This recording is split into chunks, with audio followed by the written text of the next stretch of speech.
அனைவருக்கும் வணக்கம். நம்ம அச்சிங் ஃபுட்ஸில் சம்பா கோதுமை வச்சு ரெடி டு மிக்ஸ் நிறைய பண்ணிகிட்ருக்கோம். அந்த வகையில் இந்த சம்பா கோதுமை எப்படி க்ளீன் பண்ணுறதுன்னு நிறைய ஃப்ரெண்ட்ஸ் கேட்டிருந்தாங்க. அதுக்காக தான் இந்த வீடியோ.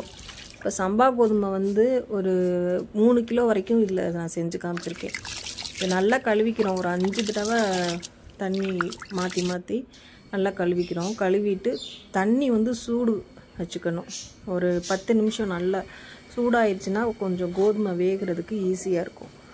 அதுக்காக தண்ணியை கொதிக்க வச்ச தண்ணியில் இந்த கழுவின கோதுமையை சேர்க்குறோம்.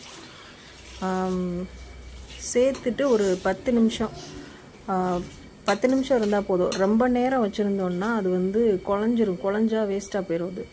அதனால் தண்ணி ஊற்றி அந்த கொதித்த 10 நிமிஷம் கொதித்த தண்ணியில் இந்த கோதுமையை சேர்த்து ஒரு கிளறிட்டு மூடி போட்டு மூடி வச்சிடணும். மூடின பிறகு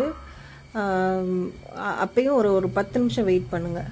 வெயிட் பண்ணிவிட்டு ஓப்பன் பண்ணி பார்த்தீங்கன்னா நல்லா கொதிக்கும்.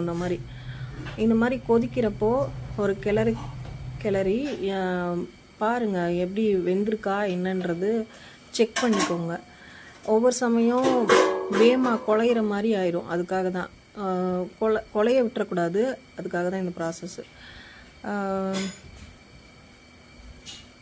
பார்த்துட்ருக்கோமா? இந்த மாதிரி ஒரு 10 நிமிஷம் கழித்து இன்னும் கொஞ்சம் வேகணும். கிண்டி விட்டுட்டு இன்னும் ஒரு தடவை க்ளோஸ் பண்ணிடுவோம்.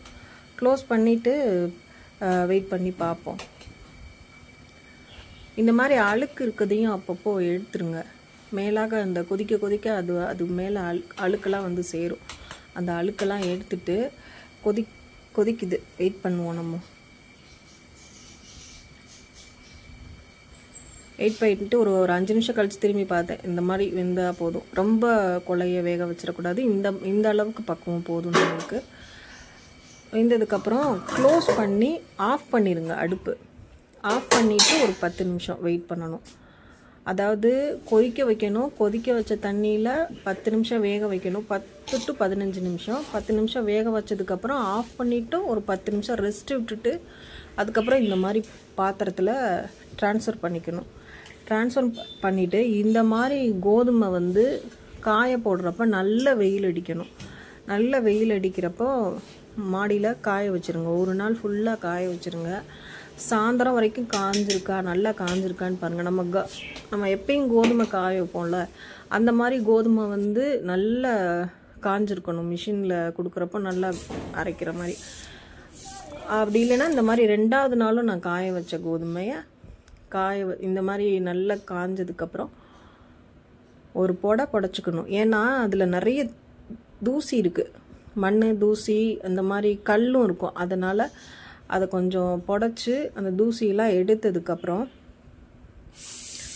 மிஷினில் போய் நம்ம அரைக்க கொடுக்குறப்போ சொல்லணும். நம்ம அந்த மாதிரி உப்புமா பொங்கல் மிக்ஸு இந்த மாதிரி இதுக்காக அப்படின்னு உப்புமா பதம் அப்படின்னு சொன்னாலே மிஷினில் நம்மளுக்கு நல்லா அரைச்சி கொடுத்துருவாங்க. ஒரே ஒரு அரவை போதும். இந்த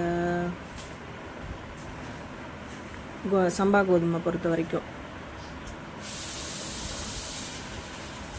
அந்த அரைச்சிட்டு வீட்டுக்கு கொண்டு வந்ததுக்கப்புறம் அதை ஒரு டைம் இந்த மாதிரி சலிச்சிட்டா போதும். இந்த சலிக்கிறதுல மேலாக நம்மளுக்கு வர்றது தான் நம்மளுக்கு சம்பா கோதுமையாக யூஸ் பண்ண போகிறோம். அந்த உடைச்ச சம்பா கோதுமை கீழே அந்த தங்குற அந்த மாவு நம்ம அடுத்து எதுக்கு யூஸ் பண்ணலான்றதை நான் அடுத்தடுத்த வீடியோவில் நான் உங்களுக்கு சொல்கிறேன். இதுதான் இந்த மாதிரி நம்மளுக்கு சுத்தமாக இந்த மாதிரி வந்துடும். நம்ம இவ்வளோ ப்ராசஸ் பண்ணதுக்கப்புறம் நல்ல க்ளீனான சம்பா கோதுமை கிடச்சிருச்சு நம்மளுக்கு.